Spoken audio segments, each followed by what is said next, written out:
Before a world that would soon be electrified by the Beatles and the Rolling Stones, there was a young man whose charm, grace, and voice helped ignite Britain's very first spark of rock and roll. His name was Harry Roger Webb. The world would come to know him as Cliff Richard, the man who brought rock and roll to the United Kingdom and kept its spirit alive for more than 6 decades. Cliff Richard was born Harry Roger Webb on the 14th of October, 1940, at King George's Hospital in Lucknow, British India. His father, Roger Oscar Webb, worked as a manager for a catering contractor serving the Indian Railways, and his mother, Dorothy Marie Daisley, cared for the family's 4 children, Joan, Jackie, Donna, and Harry. The Webbs lived modestly in Maqbara, near Hazratganj, before spending several years in Howrah, West Bengal. But after the riots of Direct Action Day, they made the difficult decision to leave India for good. In 1948, after Indian independence, the family embarked on a 3-week voyage to England aboard the SS Ranchi. They went from a comfortable lifestyle in India to a modest council house in Cheshunt, Hertfordshire. Harry attended local schools, including Stanley Park Juniors and later Cheshunt Secondary Modern. He stayed beyond the normal leaving age, earning a general certificate in English literature before taking a job as a filing clerk at Atlas Lamps. When he was 16, his father bought him his first guitar, and he soon joined a small harmony group called the Quintones, later performing with the Dick Teague Skiffle Group. By 1957, Harry had formed his own rock and roll band, the Drifters. A local promoter, Harry Greatorex, suggested he take on a more striking name, Cliff, to evoke a rock face, and Richard, in tribute to Little Richard. Cliff Richard was born. In August 1958, Cliff and the Drifters, Ian Samwell, Terry Smart, and Norman Mitham, recorded their first single under producer Norrie Paramore. The A-side was a ballad called Schoolboy Crush, but the B-side, Move It, written by Samwell on a London bus, would make history. Radio producers loved it. Television host Jack Good demanded Move It for his new show, Oh Boy. And when it aired, Britain had its first true rock and roll anthem. Move It climbed the charts, and Cliff Richard became an overnight sensation, the British answer to Elvis Presley.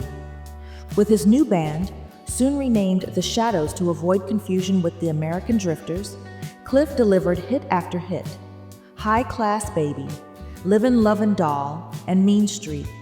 But it was Living Doll in 1959 that gave him his first #1 single.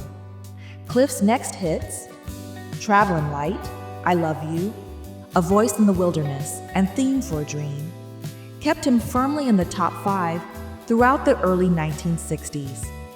He starred in films such as Serious Charge, The Young Ones, and Summer Holiday, each blending music, youth, and lighthearted optimism. By 1962, he was Britain's biggest cinema star, even surpassing James Bond at the box office. As musical tastes shifted with the Beatles and the Mersey sound, Cliff adapted. In 1964, he experienced a powerful religious awakening and became an outspoken Christian, which transformed his life and music. He briefly considered leaving show business altogether, but was encouraged to stay, balancing pop success with gospel inspiration.